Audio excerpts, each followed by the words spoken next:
I'm here to talk about success, right?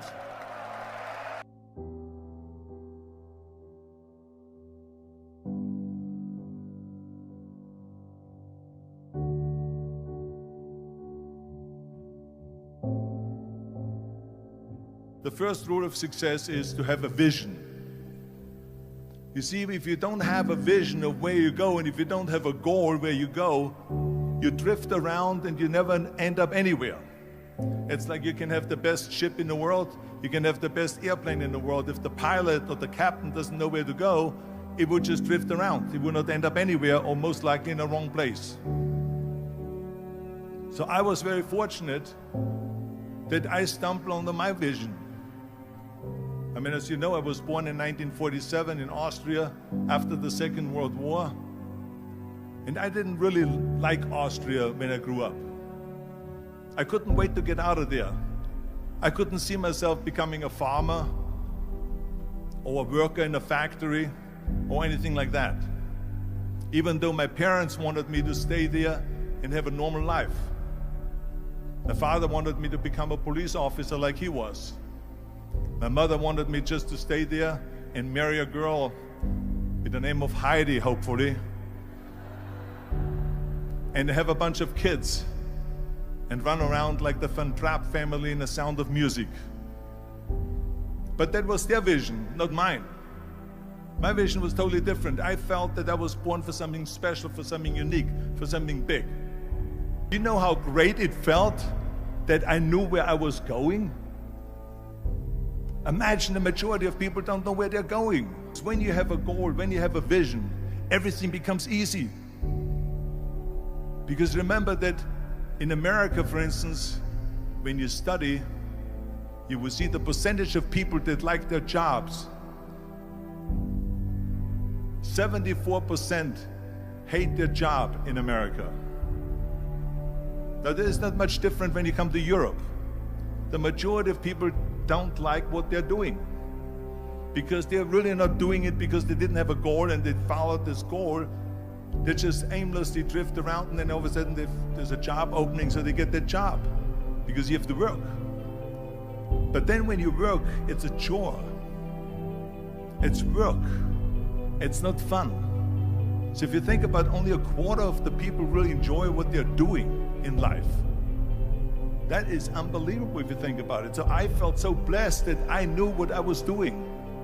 It's like a medical student that studies and knows he wants to become a doctor. You know where to go. So I knew where to go. So people always ask me, when they saw me in the gym in the pumping iron days, they say, why is it that you're working out so hard? 5 hours a day, 6 hours a day, and you have always a smile on your face. The others are working out just as hard as you do, and they look sour in the face.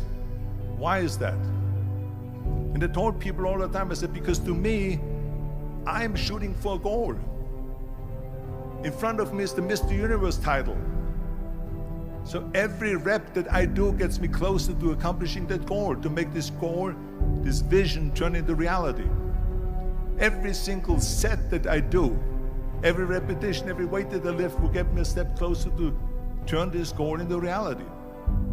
So I couldn't wait to do another 500-pound squat. I couldn't wait to do another 500-pound bench press. I couldn't wait to do another 2,000 reps of sit-ups. I couldn't wait for the next exercise, for the next half hour of posing and all the kind of things that you have to do to be a champion. And with the age of 20,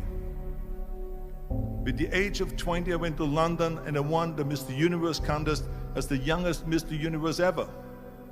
And it was because I had a goal.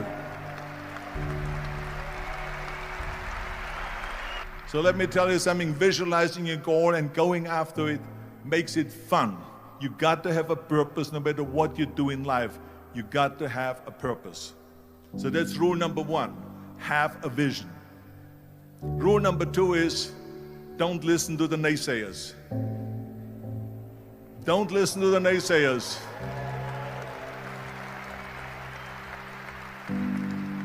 Everything I ever did, the thing that I heard out of people's mouth was, that's impossible. that can't be done or no. So whenever someone said to me, it can't be done, I heard it can be done. When they said no, I heard yes. And when they said it's impossible, I heard it is possible. I'm a strong believer of what Nelson Mandela said, that everything is always impossible until someone does it. Well, I'm going to be the one, I said to myself, I'm going to do it and I'm going to show it to them. Maybe it has never been done before. That's perfectly fine with me. But I'm going to do it. And I did not listen to the naysayers.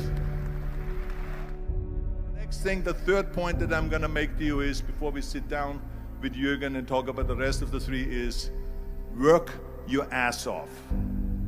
There is no magic pill. There is no magic out there. You cannot get around. You have to work and work and work. And it drives me crazy when people say that they don't have enough time to go to the gym for 45 minutes a day and work out, or to do something for 45 minutes to an hour a day to improve, if it is physically improve or if it is mentally to improve. Imagine you read 1 hour a day about history. How much you will learn after 365 hours in 1 year. Think about if you study about the history of musicians, of composers, how much you would know. Imagine if you would work on a business, on some business that you want to develop every day for an hour. Imagine how further along you will go and get.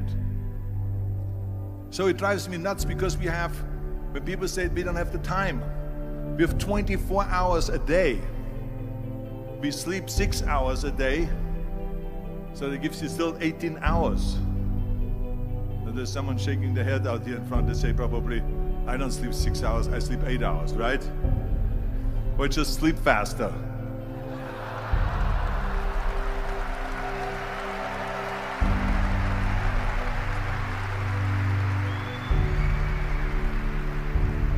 So we have 18 hours a day. The average person works around 8 to 10 hours. So let's assume it's 10 hours, so we have 8 hours left. Then you travel around an hour a day, maybe 2 hours a day. So now you have still 6 hours left. So what do you do with these 6 hours? What do you do with these 6 hours? Then we eat a little bit, then we schmooze a little bit, talk a little bit to people and all that stuff. But you can see how much time there is available if you organize your day. So you got to work hard. I mean, let me tell you something. When I went to America, I went to college. I went and worked out 5 hours a day. And I was working on construction. Because in those days in bodybuilding, there was no money. I didn't have the money for food supplements or anything. So I had to go to work. So I worked on construction. I went to college. I worked out in the gym, and at night from 8 o'clock at night to 12 midnight, I went to acting class 4 times a week. So I did all of that. There was not one single minute that I wasted. I became very friendly with Muhammad Ali in the 70s.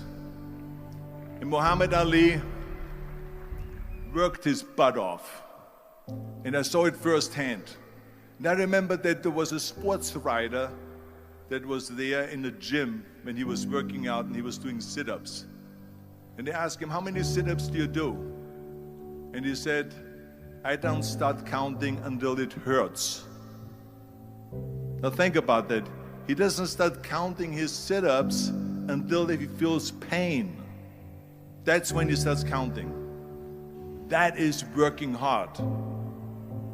And so you can't get around the hard work. It doesn't matter who it is. As a matter of fact, I believe what Ted Turner said, work like hell and advertise.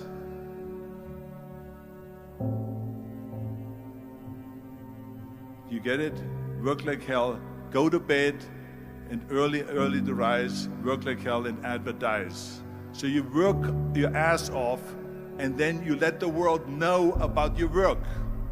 That's what it is all about. Let people know. If you have a company, if you have a movie, if you do a sports, work your ass off, but then advertise and let everyone know. I hate plan B. And I tell you why. Because we have so many doubters, as I've said earlier, the no-sayers. We have so many of those people that say no, and you can't do it, and it's impossible.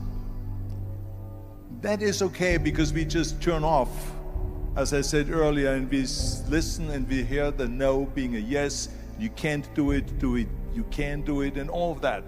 So that is possible to do that amongst all the negative people around you. But when you start doubting yourself, that's very dangerous. Because now what you're basically saying is that if my plan doesn't work, I have a fallback plan, I have a plan B. And that means that you start thinking about plan B, and every thought that you put into plan B, you're taking away now that thought and that energy from plan A.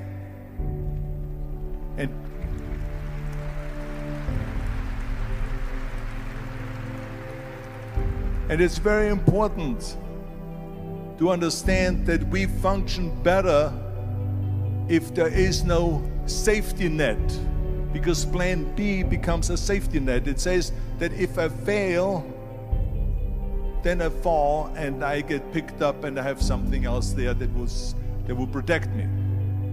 And that's not good, because people perform better when there's no safety net. People perform better in sports and everything else if you don't have a plan B. To me, it is very dangerous to have a plan B, because you're cutting yourself off from the chance of really succeeding. And the reason, one of the main reasons why people want to have a plan B is because they are worried about failing. What is if I fail, then I don't have anything else? Well, let me tell you something. Don't be afraid of failing, because there's nothing wrong with failing.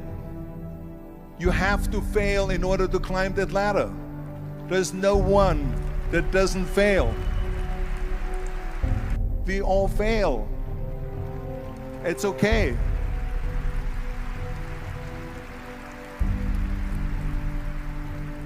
What is not okay is that when you fail, you stay down. Whoever stays down is a loser. And winners will fail and get up, fail and get up, fail and get up. You always get up. That is a winner. That is a winner. Hey, we all lose. We all have losses. This is okay. And this is why I say don't be worried about losing, because when you're afraid of losing, then you get frozen. You get stiff. You're not relaxed. You got to be, in order to perform well in anything, if it's in boxing or if it is on your job or with your thinking, is only happening when you relax. So relax. It's okay to fail. Let's just go all out and give it everything that you got. That's what it is all about. So don't be afraid to fail. This is one of my 6 rules to success. You can only feel complete as a person if you think about what can you do for your fellow member around you that maybe needs help. I felt like that. Everyone has a different motivation why you get into that. I was an immigrant going to America, and I saw how America was the most generous country in the world. I mean, they opened up their arms to me, they helped me, they invited me for Thanksgiving dinner. The people, they brought me, the bodybuilders in the gym brought me plates to my apartment because I had no plates, I had no silverware, I had no bedware, I had no pillows, I had no blanket, I had no TV, I had no radio, I had nothing. They brought it to my apartment. They helped me. And I saw that firsthand, this generosity in America. And I said to myself, as an immigrant that is being embraced with open arms, that I need to go and make sure that I give something back.